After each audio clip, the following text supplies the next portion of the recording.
జయ దగ్గర దెబ్బలు తిన్నప్పటి నుంచి రాజేష్ కుంటుకుంటూ నడుస్తూ ఉంటాడు. కోళ్ల ఫామ్లో పనిచేసే వర్కర్స్ అందరూ రాజేష్ జయాని కొట్టాడు అని అనుకుంటారు. దాంతో రాజేష్ నిజం చెప్పలేక అవును నేనే కోపం వచ్చి నా భార్య కడుపు పైన తన్నేశాను అని అంటాడు.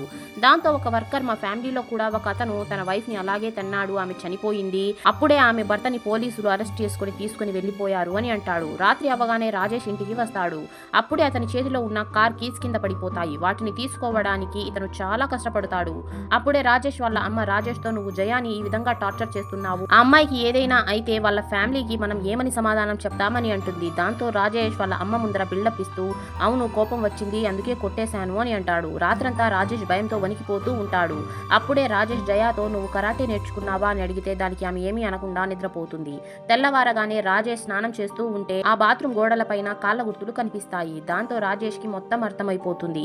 జయ బాత్రూమ్ లో ఉన్నప్పుడే కరాటే ప్రాక్టీస్ చేసేదని, అందుకనే ఆమెకి స్నానం చేసి రావడానికి ఇంత లేట్ అయ్యేదని అతనికి అర్థమవుతుంది.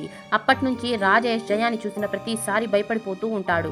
ఆ తర్వాత రాజేష్ తన అన్న దగ్గరికి వెళ్లి జరిగిందంతా చెప్పేస్తాడు. దాంతో అన్న నేను వెళ్లి జయాతో ఒకసారి మాట్లాడనా అంటే దానికి రాజేష్ ఏమీ వద్దు, ఇంకోసారి తను నన్ను కొట్టడానికి వస్తే ఎత్తి దాన్ని పక్కన పారేస్తాను అని అంటాడు. దానికి అన్న ఏంటి కామెడీ చేస్తున్నావా అని ఎగతాళి చేస్తాడు. ఆ తర్వాత ఏమైందో తెలుసుకోవడానికి పార్ట్ 12 అని కామెంట్ చేయండి.